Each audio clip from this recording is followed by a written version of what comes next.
तो आज हम लोग क्लास 9 का एक बहुत ही बेहतरीन एकदम heart and backbone of chemistry पढ़ने वाला है। और वो चैप्टर का नाम है एटॉम्स एंड मॉलिक्यूल। एकदम जबरदस्त चैप्टर है ये। अगर आप नहीं सीख पाओगे ना, आपका केमिस्ट्री का हालत खराब होने वाला है। मतलब आपका केमिस्ट्री का हार्ट बैकबोन खत्म। बढ़िया। तो इस चैप्टर में हम लोग सीखने क्या वाले हैं, देखो फर्स्ट ऑफ ऑल हम लोग इंट्रोड्यूस करने वाले हैं चैप्टर में क्या है क्या नहीं है। तो नेक्स्ट फर्स्ट टॉपिक होगा लॉ ऑफ केमिकल कॉम्बिनेशन। एक है law of conservation of mass constant proportion. यहाँ से क्वेश्चन आएगा ही आपका, ठीक है ना, आएगा क्वेश्चंस। तो बच्चे लोग ज्यादातर डरते हैं दो टॉपिक से, ठीक है ना, क्योंकि क्लियर नहीं हो पाता कंसेप्ट उसका। उसके बाद डेल्टन बाबा का भी बारे हम लोग पढ़ने वाला है, ठीक है ना। तो यहाँ पे नेक्स्ट एटम्स क्या है, ये विश्व ब्रह्मांड हर चीज, ठीक है, हर चीज एटम से बना हुआ है। कितना तरह का एटम है, तो एटम का अंदर क्या है, okay, what are the various subatomic particles, वो सब के बारे में एकदम डिटेली पढ़ने वाला है। एटम का अंदर इलेक्ट्रॉन प्रोटॉन न्यूट्रॉन क्या है, ये सब चीज बनते रहे वीडियो के साथ, बहुत बढ़िया होने वाला है। उसके बाद मॉडर्न डे सिंबल, एटम को क्या क्या सिंबल से हम लोग इसको रिप्रेजेंट करते हैं, ठीक है ना। कोई कोई पहले एटम को एच से रिप्रेजेंट करता था, लेकिन ऐसे गोल बना के, अभी सिंपल एच से करता है। तो ये सब पढ़ने वाला है। और भी एटम का क्या फीचर है, इसका प्रॉपर्टी क्या है, what is atomic mass, atomic mass किसको कहते हैं, एटॉमिक एग्जिस्टेंस किस तरह से एटॉम एग्जिस्ट करता है दुनिया पे, ठीक है ना। इसके बाद मॉलिक्यूल पढ़ने वाला है, it's a group of atom, right. Molecule of element क्या है, मॉलिक्यूल ऑफ कंपाउंड क्या है, आयन क्या है, एटॉमिसिटी क्या है, कि केमिकल फॉर्मूला कैसे लिखा जाता है। ये तो बहुत ही तगड़ा टॉपिक है कि how to write chemical formula. ये क्लास 10 बोलो आप, ठीक है ना। आप अगर 11 12 में अगर केमिस्ट्री साइंस में पढ़ने वाले हो तो दोस्त ये बहुत ही लाइक कंसेप्चुअल चीज है। ये चीज यहां से बनता है फाउंडेशन बच्चे लोगों का। तो उसका बाद जो टॉपिक है वो how to write chemical formula for molecular mass, formula unit mass, ये सब पूरा मोलिकुलर मास कैसे निकलता है। और ये मॉल कंसेप्ट पहले आपका क्लास 9 में था ये कंसेप्ट, लेकिन ये आपका सीबीएसई एनसीईआरटी सिलेबस से डिलीट हो चुका है अभी तक। तो ये चलो, इसको अगर चाहते हो मैं पढ़ा दूंगा, नहीं तो मैं स्किप करूंगा। बहुत ही मतलब हैवी टॉपिक है। चलिए शुरू करते हैं सबसे पहले इंट्रोडक्शन से कि आज से हजारों साल पहले, we can say 500 BC before Christ, एक इंडियन फिलोसोफर, मतलब एक ऋषि का नाम था। और वो महर्षि, ठीक है ना, और महर्षि का पता नहीं है तो बाबा जी का नाम याद रखता, ठीक है ना। तो क्या एक इंडियन फिलोसोफर था जिसका नाम महर्षि कनन था, ठीक है ना। He was a great we can say ऋषि मुनि, और साइंटिस्ट बोल सकते हो, philosopher. A postulate the theory, if we go on dividing matters, we will obtain a smallest particle beyond which further division cannot be possible and which is known as परमाणु। क्या बोला था, मैं आपको बहुत सुंदर एग्जांपल से समझाना चाहता हूं। मानो कि मेरा पास एक कागज है, एक एक पार्टिकल है, ये सब्सटेंस है। इसको मैं अगर फड़ते जाऊं और छोटे से छोटे टुकड़ा करूं, इतना टुकड़ा करूं कि इसको और टुकड़ा नहीं कर पाओगे। जब इसको और टुकड़ा करने लायक नहीं बचेगा, उसको बोलते हैं हम लोग एटम। एटम का मीनिंग क्या होता है, एक ऐसा चीज जिसको आप और उसको विच्छेद, खंड और विभाजन नहीं कर पाओगे, उसको उसी को कहते हैं एटम। तो इंडियन वर्ड नहीं है एटम, इंडियन एटम का वर्ड है परमाणु। परमाणु ही इसे हिंदी वर्ड, लेकिन उसका इंग्लिश वर्ड है एटम। एटम का डीप मीनिंग क्या है, एटम का मीनिंग है ऐसे एक चीज जिसको आप और तोड़ नहीं पाओगे, you cannot divide it further, the thing which cannot be further divisible, that is called atom.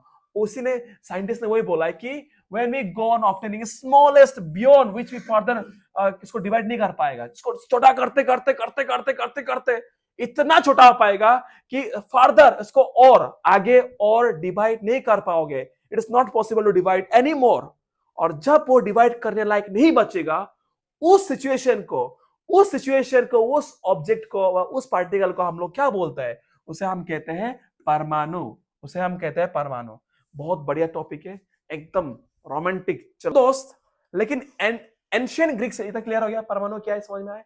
तो उसी परमाणु को एंटेस जो साइंटिस्ट था बहुत आगे का, एंशियंट ग्रीक फिलोसोफर और ग्रीक ऋषि लोग, वो ग्रीक साइंटिस्ट ऋषि मुनि का नाम क्या था, डेमोक्रिटस। और एक का नाम था उसका दोस्त, वो नाम था ल्यूसिपोस। और इसी परमाणु को उन्होंने क्या नाम दिया था, एटम। तो एटम क्या वर्ड है, एटम एक ग्रीक वर्ड है। और इंडियन वर्ड क्या है, इंडियन वर्ड है परमाणु। बोलो ना, परमाणु बम, परमाणु मतलब एटॉमिक बॉम्ब, ठीक है ना। परमाणु is the smallest particle which you cannot divide, आप इसको तोड़ नहीं पाओगे, विभाजन नहीं कर पाओगे, ठीक है ना दोस्त। तो एक सिंपल बात है, इंग्लिश इंग्लिश वर्ड एटम है, हिंदी वर्ड परमाणु है। हिंदी वर्ड किसने दिया था? ये सब कहीं कहीं अगर आप एग्जाम फिर कोई अगर आपको वाइवा ले लिया तब ये पूछ सकता है कि परमाणु नाम किसने दिया था, याद रखना महर्षि कनद, ठीक है ना। बहुत साल पहले, मतलब एटॉम नाम आने से पहले भी इंडियन डिस्कवर किया था एटॉम का बारे में, और एटॉम का नाम किसने दिया था? डेमोक्रिटस एंड ल्यूसीपॉस, याद रखना। चलो आगे बढ़ते हैं। और एक साइंटिस्ट था, अभी नेक्स्ट साइंटिस्ट का नाम था एंटोनी एल लोवेसर। उन्होंने foundation of the chemical science by establishing two important laws. उन्होंने केमिकल जो साइंस है, केमिस्ट्री का जो वर्ल्ड है, केमिस्ट्री का ओल्ड जब से बेसिक लॉ, सबसे मेन कोर फाउंडेशनल जो लॉज है, नियम है, उन्होंने दिया था। इसका नाम ये था, नाम है, ठीक है, एंटोनी एल लोवेजर। और उसका लॉ का नाम क्या था? Laws of chemical combination. ऐसा तो बहुत सारा लॉज है, 5 टाइप का लॉज है, आपको इतना लॉ पढ़ना जरूरत नहीं है, आपको सिर्फ 2 लॉ काफी है। मैं दिखाऊंगा अभी बढ़िया से, अब देखना दोस्तों, ये देखो। तो बेसिकली ये देखिए, ये सुंदर से लिखा हुआ है दोस्त, there are 5 important chemical laws of chemical combination. पहला लॉ क्या है आपका? Laws of conservation of mass, एकदम बढ़िया। नेक्स्ट क्या है? Laws of constant proportion.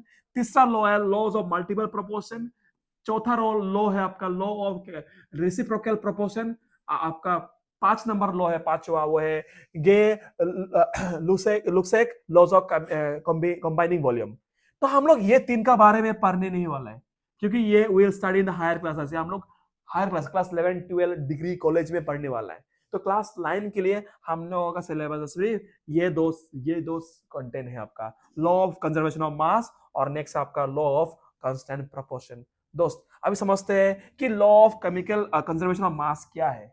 सबसे मैं आपको आसान भाषा में मैं बोलना चाहूंगा, what do you mean by law of conservation of मास। देखो इसका मतलब क्या बोला साइंटिस्टों ने, क्या बोला, ठीक है ना, कि देखो रिएक्शन से पहले जितना मास रहेगा, रिएक्शन का बाद भी उतना मास ही रहेगा। It is called law of conservation of mass. Neither you create mass, neither you can destroy mass. अभी एग्जांपल लेता हूं, मानो कि आप 100 ग्राम का पानी लिया, वाटर, पानी लिया 100 ग्राम, ठीक है ना, और आपका और लिया आप 20 ग्राम शुगर, चीनी। 20 ग्राम आप क्या लिया? शुगर आप लिया, चीनी, तो 20 ग्राम।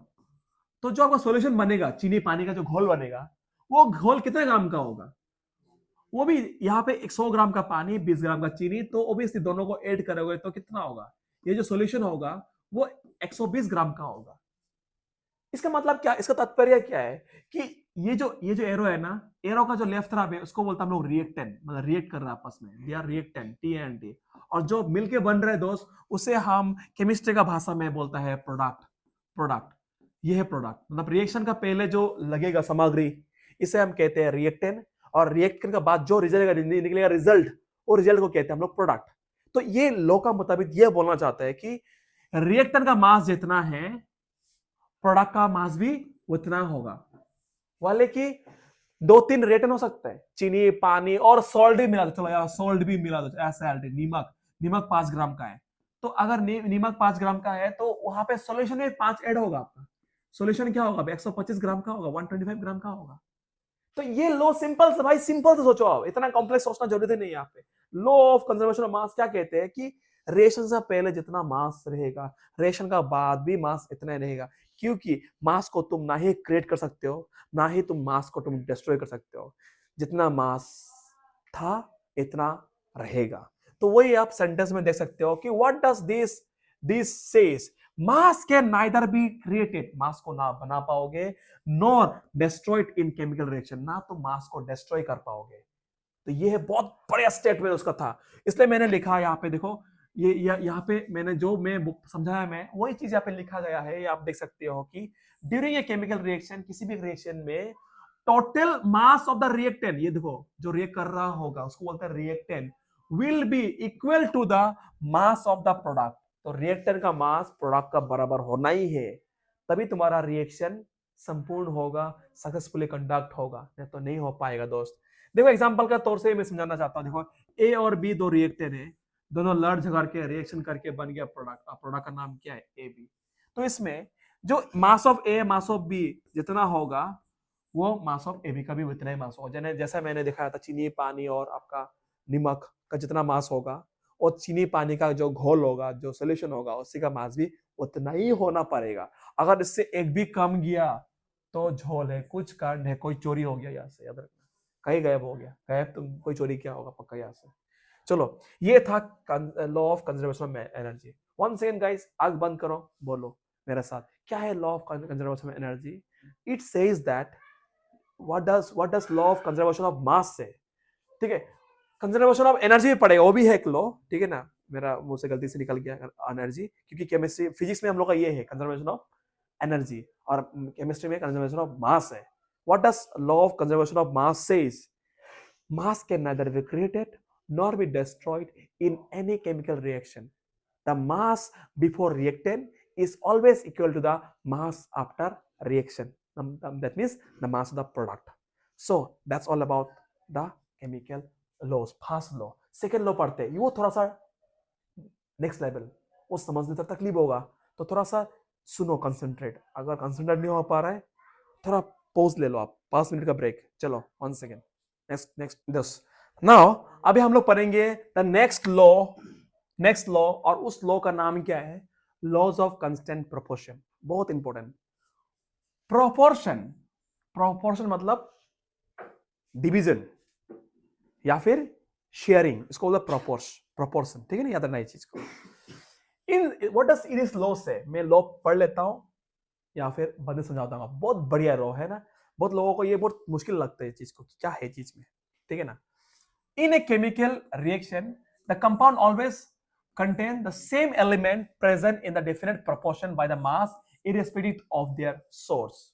क्या बोला है? शायद गड़बड़ लग गया होगा, क्या बोलना चाहता है इसमें, मैं बताना चाहता हूँ यहाँ पे बढ़िया से ना। एक सिंपल एग्जांपल लेता हूँ, ठीक है।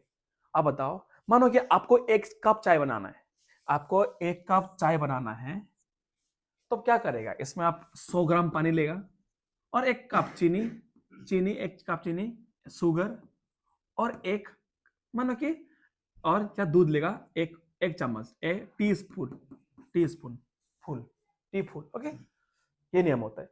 अगर अभी अब 2 मेहमान आए आपके घर पे, आपको 2 कप बनाना है, 2 कप चाय बनाना है, आप क्या आपके एक ही चम्मच चीनी लेगा इसमें? आपके एक ही चम्मच चाय पत्ती लेगा या दूध लेगा? नहीं। जिस तरह से इतना मेहमान बनेगा, आप वही क्वांटिटी पे आप क्या करोगे? आप अमाउंट ऑफ सब्सटेंस भी बनाओगे, राइट। एक कप चीनी, 1 कप चाय बनाने के लिए 1 चम्मच चीनी, ऑब्वियसली 2 कप में 2 कप चीनी, 3 कप में 3 कप चीनी, ऐसा एग्जांपल मान लो। तो उस तरह जिस हिसाब से चीनी बढ़ेगा उस तरह से पानी भी बढ़ेगा, ठीक है ना। एक आदमी के लिए आप 100 ग्राम लिया है पानी, तो 2 मेहमान के लिए आप क्या लेगा? 200 ग्राम। सिमिलरली आप 3 मेहमान के लिए क्या लेगा? 300 ग्राम। 4 मेहमान के लिए आप क्या लेगा? 400 ग्राम लेगा। सिंपल बात है। मानो एग्जांपल और एक लेता है, तो मानो कि 2 चम्मच, क्योंकि चीनी खाने वाला जब पसंद करता है आदमी लोग, मान लेता है एक आदमी के लिए 2 कप चीनी देते हैं, तो 2 आदमी के लिए कितना देगा? 4 कप देगा, 4 शुगर, 4 स्पून। 3 आदमी के लिए क्या देगा? 6 स्पून। अब अगर 4 आदमी है तो कितना देगा? 8 स्पून। तो जिस तरह से अमाउंट ऑफ पानी बढ़ा रहा है उस तरह से आप चीनी भी बढ़ा रहा है। तो ये एक कांस्टेंट प्रोपोर्शन मेंटेन कर रहा है। आप खुद देखो, आप आकर देखोगे 2 और यहाँ पे कितना है? सो अगर आप काटोगे इसको, if you find the ratio, अगर आप रेशियो देखोगे यहाँ पे तो मजा आ जाएगा आपको। देखो वो दीजिए, तो शुगर 2, पानी 100, तो अगर काटोगे 2 1 जा 250 जा, मतलब 1/50 का रेशियो मेंटेन कर रहे हैं आप। हाँ मान रहे पानी बढ़ रहा है, चीनी भी बढ़ रहा है। अगर काटेगा ना रेशियो, देखो 4 1 जा 4, 4 5 जा 20, ये 0, 1/50। अब इधर भी काटो, 6 चम्मच चीनी, 300 ग्राम पानी, अगर सुबह काटेगा ना 6 1 जा 6, 6 5 जा 30, देखो रेशियो देखो 1/50। अब देखो इसमें भी देखो, अगर 8 चम्मच चीनी और आपका 400 ग्राम आपका पानी, आप काटोगे 8 1 जा 8, 8 5 जा 40। अब देखो, हाँ पानी बढ़ रहा है, चीनी भी बढ़ रहा है, लेकिन उसका रेशियो हमेशा सेम रह रहा है। उसका रेशियो जो तालमेल है ना, वो तालमेल बराबर रख पा रहा है। तो इसी को कहते हैं लॉ ऑफ कांस्टेंट प्रोपोर्शन। अभी और बेहतर है, ये जस्ट एग्जांपल दिया था आपको समझने के लिए। तो जिस तरह पानी का साथ चीनी में बढ़ रहा है, इस तरह एटम जो मॉलिक्यूल बनता है ना, उसमें भी वो रेशियो मेंटेन करता है। अभी देखा तो एग्जांपल, केमिस्ट्री का एग्जांपल देखो। मैं एक एग्जांपल लेता हूं वाटर मॉलिक्यूल का। वाटर का जो केमिकल फॉर्मूला है वो क्या होता है आपका? हाँ, वो पता होगा आपको, चीज बहुत कॉमन सा प्रॉब्लम है। वो है आपका H2O। ठीक है ना? H2O होता है वाटर का फॉर्मूला, केमिकल फॉर्मूला। बहुत लोगों को पता नहीं होगा तो याद रखना। इसमें दो, यहाँ पे दो हाइड्रोजन होता है। हाइड्रोजन कितना होता है? एक पानी का ड्रॉप, मतलब बूंद नहीं, एक बूंद में बहुत सारा एटम है, लाखों करोड़ों एटम है। हम बूंद नहीं बोल रहे, हम एक मॉलिक्यूल का बात कर रहे हैं। मॉलिक्यूल बहुत छोटा होता है दोस्त, हम लोग आगे जाके पढ़ाएंगे कि एटम ही बहुत छोटा होता है। We can not see with our naked eyes. ठीक है, हम लोग नंगा आंख से नहीं देख पाएंगे। We need electro microscope to see this thing. ठीक है, इलेक्ट्रो माइक्रोस्कोप बहुत एक्सपेंसिव होता है दोस्त। ठीक है ना? तो हाइड्रोजन, कितना हाइड्रोजन है यहाँ पे? दो हाइड्रोजन है। यहाँ पे ऑक्सीजन कितना है दोस्त? यहाँ पे आपका एक ऑक्सीजन है। बट यहाँ पे मास का बात बताए, तो इसके लिए हम लोग को चाहिए what is the mass of hydrogen. Let me show you a chart. ठीक है ना? तो देखो यहाँ पे, if I show you chart, आपका एनसीईआरटी में चार्ट है, आप देख सकते हो। यहाँ पे कुछ कुछ एटम का मास देके रखा है। जैसे कि हाइड्रोजन का मास कितना होता है? 1 U, ग्राम नहीं, एटॉमिक मास होता है U। याद रखिए क्या है U, सब कुछ सिखाएगा दोस्त आपको। कार्बन का मास होता है 12, नाइट्रोजन का मास होता है 14, ऑक्सीजन का मास होता है 16, सोडियम का मास होता है 23। इस तरह का हर एक एलिमेंट, हर एक एटम का अपना अपना खुद का एक यूनिक मास होता है। दो अलग अलग एटम का सेम मास नहीं होता है। हर एक एटम का अलग अलग मास होगा। बहुत बढ़िया सीखने वाला है। तो वी नीड ये आपका लॉ जानने के लिए आपको इसका नॉलेज जरूरी है आपको। Now let us go to the same point. तो पानी बनने के लिए क्या जरूरत था? अभी देखो, वाटर, ये वाटर, ठीक है ना, एक वाटर। तो यहाँ पे कितना हाइड्रोजन, मास ऑफ हाइड्रोजन, यहाँ पे मास ऑफ हाइड्रोजन कितना हाइड्रोजन है? यहाँ पे दो हाइड्रोजन है। एक हाइड्रोजन का मास कितना है? 1। तो 2 इंटू 1 कितना हो गया? 2U। तो हाइड्रोजन का मास कितना है? 2। Let us see mass of oxygen, OXYGEN। तो इसमें कितना होगा? 1 इंटू 16, क्योंकि एक ऑक्सीजन का मास कितना होता है? 16 होता है। तो यहाँ पे हो गया 16U। चलो अभी के लिए U हटा देते हैं समझने के लिए। तो ये देखो रेशियो। तो हाइड्रोजन और ऑक्सीजन का रेशियो क्या होता है? ये हाइड्रोजन, ये it is this 2 indicate the mass of hydrogen and this 16 indicate the mass of oxygen. अगर आप इसका रेशियो निकालोगे तो कितना होगा? 1/8। तो पानी बनने के लिए हाइड्रोजन और ऑक्सीजन का जो रेशियो है वो आपका 1:8 है। समझ में आया? एक भाग अगर हाइड्रोजन है तो 8 भाग उसका क्या होगा? ऑक्सीजन होगा। तो चलो उसको थोड़ा सा और भी बढ़िया से समझते हैं। मानो कि तुम्हारा पास 9 ग्राम GRAM 9 ग्राम ऑफ वाटर है। तुम्हारे पास 9 ग्राम वाटर है। ग्राम पसंद नहीं है तो आप मानो कि 9 केजी पानी है। तुम्हारे पास 9 केजी पानी है। तो बताओ कि वो 9 केजी में कितना केजी ऑक्सीजन होगा, कितना केजी हाइड्रोजन होगा। आप एक काम करो, आप इसको देखो, 1 + 8 क्या होता है? 9 होता है ना। तो 9 केजी में से दोस्त यहाँ पे 1 केजी जो क्या होगा आपका? हाइड्रोजन होगा। और जो 8 केजी बचा होगा ना, वो आपका क्या होगा? ये आपका ऑक्सीजन होगा। तो it is called distribution, proportional maintain करता है हमेशा ये चीज। समझ में आया दोस्तों? अगर अभी मानो कि 9 ग्राम, हम लेगा और भी बड़ा चीज, जैसे कि मान लेते हैं 100 ग्राम। आपको ये क्वेश्चन आ सकता है दोस्त, 100 ग्राम पानी है, 100 ग्राम पानी में कितना ग्राम ऑक्सीजन होगा, कितना ग्राम हाइड्रोजन होगा? ये बहुत बढ़िया चीज है। तो लेट अस सी कैसे करते हैं क्वेश्चंस को। तो late us see this question, very interesting question. तो देखो हमें करते हैं यहाँ पे 100 ग्राम पानी, 100 ग्राम of water, 100 gram of water. ठीक है ना? तो क्या करते हैं, पहले इसको कैसे करेंगे? तो हम लोग मान लेते हैं कि हम लोग ऑक्सीजन को क्या मान लेते हैं? Late the mass of quantity of oxygen, और हाइड्रोजन भी कितना? हाइड्रोजन का रेशियो क्या था? 1x मान लेते हैं हम लोग उसको। और let the mass of the, या फिर रेशियो ऑफ द ऑक्सीजन क्या मान लेते हैं? ये 100 ग्राम में से ये होगा 8x। ये हमें पता है कि हमेशा हाइड्रोजन और ऑक्सीजन क्या रेशियो मेंटेन करता है? 1:8। तो 1:8 मिलके तो 100 ग्राम हो रहा है, राइट ना? ये बहुत तगड़ा चीज है। देखो यहाँ पे 1x + 8x, जिसको मैथ्स का कंसेप्ट में, रेशियो का कंसेप्ट नहीं मालूम, उसको टफ लगने वाला है ये चीज, क्योंकि केमिस्ट्री फिजिक्स में पूरा मैथ्स का ही हाथ है दोस्त। ठीक है ना? मैथ्स स्ट्रांग होना पड़ेगा। तो 1x मतलब हाइड्रोजन और ऑक्सीजन, दोनों का मास मिलकर कितना हो रहा है यहाँ पे 100 ग्राम, ये देखो 100।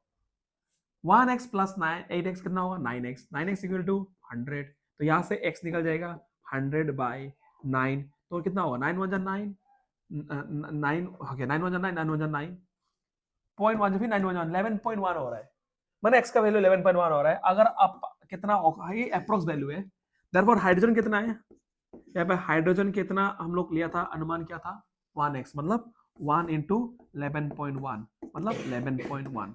कितना ऑक्सीजन, कितना ग्राम का ऑक्सीजन है यहाँ पे है, बहुत इजी, कितना होगा कि कितना है यहाँ पे 8x, मतलब 8 इंटू एक्स का वैल्यू कितना था 11.1, तो इफ आई से 88.1 और भी approx, it is approx value, देखो तो वो 100 ग्राम पानी में 88.1 ग्राम होगा आपका ऑक्सीजन, और हाइड्रोजन कितना ग्राम होगा 11 ग्राम, दोनों को जोड़ेगा लगभग 100 का बराबर आएगा, 88.8 सॉरी, तो दोनों को जोड़ेगा लगभग 100 का बराबर आएगा, ठीक है ना। हम क्योंकि ये डेसिमल खत्म नहीं हुआ है, it is infinite decimal, I have taken A round of value, तो इसे कहते हैं हम लोग लॉ ऑफ कांस्टेंट प्रोपोर्शन। बहुत इंटरेस्टिंग चीज है, हम लोग और समझते हैं, देखो यहाँ पे हम लोग बहुत सुंदर से लिखा गया, और एक चीज याद रखना कि this law was given by mister Lavoisier, वही एंटोनी याद नाम है ना, एल लॉवेस्पियर, उसने दिया था ये लॉ।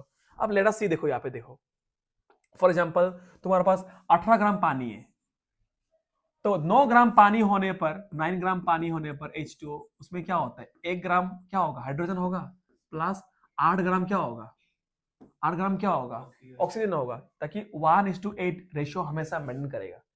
तुम्हारा पास 18 ग्राम है, तो कितना ग्राम हाइड्रोजन होगा 2 ग्राम, और सुन लो क्योंकि इसको काटा हो तो 2 1 जा 2 8 जा, देखो 1:8 मेंटेन कर रहे हैं चीज को। अगर आपका पास अभी और भी ज्यादा है, जैसे कि मैंने बोला कि 36 ग्राम, ठीक है ना, तो 36 ग्राम पानी है, उसमें कितना ग्राम हाइड्रोजन होगा, कितना कितना ग्राम ऑक्सीजन होगा, तो 4 ग्राम हाइड्रोजन 32 ग्राम ऑक्सीजन, तुम काटा देखो 4 1 जा 4 4 8 32, it will always maintain this ratio 1:8, ठीक है ना। यहां से क्वेश्चन जरूर आएगा आपका कि कितना रेशियो में आपका वो होगा। अब ये 4:32 कैसे, लाइक कैसे निकाला, कैसे, बहुत इजी है उसको निकालने का तरीका भी, ये 4:8 होगा वो मालूम चला कैसे, मींस वो कैसे करके किया है सर, मैं जानना चाहता हूँ, वो बहुत इजी है, देखो मैं दिखाता हूँ इसमें। टोटल कितना ग्राम है पानी 36 ग्राम, टोटल टोटल कितना है 36 ग्राम ऑफ H2O। आप बताओ हाइड्रोजन और ऑक्सीजन का रेशियो क्या है, obviously let let the mass, ऐसा तरीका करने का, let the mass of hydrogen क्या मानेगा हम लोग 1x, और let the mass of oxygen क्या होगा, ओके ऑक्सीजन क्या 8x 1:8, और दोनों हाइड्रोजन और ऑक्सीजन मिलकर कितना बन रहा है 36 ग्राम, राइट। तो यहाँ पे क्या लिखेंगे हम लोग, देयरफॉर ऑक्सीजन और हाइड्रोजन मिलके कितना ग्राम है 30 कितना ग्राम 36 ग्राम, तो यहाँ पे लिख लेंगे 36 ग्राम, यह हो गया 9x, इधर हो गया 36, तो x इक्वल टू 36 बाई 9, 9 वाह, x मिल चुका है हम लोग 4 ग्राम, वाह कूल बड़ी। तो यहां से क्या हो गया कि हाइड्रोजन कितना था 1x, मतलब 1 इंटू 4 कितना आ गया 4 ग्राम ऑफ हाइड्रोजन। फिर से 8x, मतलब ऑक्सीजन कितना है 8x, राइट, तो x इंटू 4 मतलब 8 इंटू 4, 8 इंटू एक्स का वैल्यू 4 है, तो 8 4 जा 32, इस तरह से निकलना है, ठीक है ना। आपको 100 ग्राम भी देगा, 200 ग्राम भी देगा, 500 ग्राम भी देगा। चलो एक क्वेश्चन देता हूं, आप करके दिखाओ फटाफट, क्विक एवरीवन। तो यह क्वेश्चन दोस्तों बढ़िया क्वेश्चन है कि find the mass of hydrogen और oxygen present in 300 gram of water. 300 gram पानी में, मानो कि इधर 300 ग्राम पानी है मेरे यहाँ पे, कि इतना सारा पानी में कितना हाइड्रोजन ग्राम कितना है और कितना ऑक्सीजन है इस 300 ग्राम पानी में, ये क्वेश्चन है। तो जबरदस्त क्वेश्चन है, तो हम लोग क्या मान लेंगे यहाँ पे, late the mass of hydrogen, H लिखू, चलो H मतलब हाइड्रोजन, B 1x, क्योंकि ये मालूम होना होगा कि हाइड्रोजन और ऑक्सीजन का रेशियो क्या होता है, हमेशा 1:8 होता है, राइट। तो इस तरह, and let the mass of oxygen be क्या 8x, तो दोनों मिलकर कितना ग्राम है 300 ग्राम। तो करते हैं इसको according to question, 1x plus 8x कितना होगा यहाँ पे 300 ग्राम, ऑब्वियसली, तो कितना होगा 9x इक्वल टू 300, और यहाँ पे x इक्वल टू 300 बाई 9, तो शायद कटने का बाद तुम्हारा आएगा 33.3333, ऐसा आता रहेगा value. It is an non terminating repeating decimal, पता होगा, मिला होगा आपका मैच में चैप्टर 2, x इक्वल टू 33.3 बार लिख सकते हैं। तो हम लोगों को x का वैल्यू मिल गया, ठीक है। देयरफॉर यहाँ पे लिखते हैं देयरफॉर कितना हाइड्रोजन होगा अभी, therefore mass of hydrogen, therefore mass of hydrogen H equal to 1x, बोले तो 1 इंटू 33 पॉइंट, यस 33.3 बार, तो आंसर वही है 33.3 bar gram. Mass of oxygen, mass of oxygen equal to 8x, बोले तो 8 इंटू 33.3 बार, तो क्या बोलेगा, बार को हटा दे, कितना इंटू कर इसको, 8 3 जा कितना होगा 24, हाथ में 2 है, 24 25 26 26 266 पॉइंट कुछ भी, इतना ग्राम, इतना ग्राम। दोस्तों ये है क्वेश्चन का सॉल्यूशन। अगला क्वेश्चन करते देखते हैं कौन कर सकता है उसको। सो देखो इसको जोड़ोगे तो आप मास ऑफ ऑक्सीजन और मास ऑफ हाइड्रोजन जोड़ोगे ना, तो लगभग आपको 300 का आसपास मिलेगा। आप खुद देखो 266 प्लस 33.3 लगभग आपको उतना, बिकॉज क्योंकि ये अप्रोक्स रिजल्ट है, क्योंकि ये नॉन टर्मिनेटिंग डेसिमल है, we have not taken full value और ये पॉसिबल नहीं है करना, देखिए ना। तो लगभग आपको 300 का आसपास आ जाएगा जो जोड़ेगा तो। और एक क्वेश्चन करो, दमदार क्वेश्चन है, चलो देखो दोस्त, ये एक बहुत बड़ा क्वेश्चन है। देखो क्वेश्चंस इनफाइनाइट है, ठीक है ना, हर एक क्वेश्चंस तो ऑनलाइन में नहीं दिखा सकते, तो इस तरह का से क्वेश्चन करने के लिए ज्वाइन कीजिए अमित सरकार का कोचिंग सेंटर, ऑलराइट, जिसमें आपको हर एक चीज मिलेगा, और टेस्ट, महफिल, मोटिवेशन, जोश सबसे बड़ा चीज है, ठीक है ना। तो बनते रहिए हमारे चैनल के साथ और हमारे इंस्टीट्यूट के साथ। जय हिंद, जय भारत। देखिए यहाँ पे दोस्त, तो मास ऑफ कार्बन एंड ऑक्सीजन निकालना है आपको। सबसे पहले कार्बन डाइऑक्साइड का मॉलिक्यूलर फॉर्मूला कैसा होता है, कार्बन डाइऑक्साइड, कार्बन डाइऑक्साइड ये होता है CO2, क्लियर। तो कार्बन डाइऑक्साइड फॉर्मूला ये हो गया, इसका रेशियो क्या होगा, रेशियो ऑफ द मास, अभी निकालते हैं रेशियो ऑफ देयर मास, वो रेशियो जानना होगा तभी तो कर पाएगा आप, ratio of their mass, that means carbon by oxygen का मास। कार्बन का मास कितना है दोस्त, 12, अभी ऑक्सीजन कितना, ऑक्सीजन 2 ऑक्सीजन है कि नहीं, तो क्या होगा 2 इंटू 16, तो काटोगे तो अगर आप 2 1 जा 2 6 जा, फिर से आप काटोगे 2 3 जा एंड 2 8 जा, मतलब यहां पे कार्बन और ऑक्सीजन का जो रेशियो है वो 3:8 है। जिस तरह वाटर, पानी का रेशियो क्या था 1:8, उसी तरह यहां पे कार्बन और ऑक्सीजन का रेशियो है 3:8। Guys let us do now, therefore हम लोग मान लेते हैं कि let the mass of carbon be कितना 3x and the mass of oxygen, ये डॉट मतलब same thing follows, is 8x। मजा, अकॉर्डिंग टू क्वेश्चन। अभी देखो कार्बन और ऑक्सीजन मिला है कितना ग्राम है, 500 ग्राम। अभी देखो यहाँ पे क्या करते हैं हम लोग, 3x plus 8x equal to 500 ग्राम। तो दोस्त 3x 8x कितना होगा, 11x इक्वल टू 500।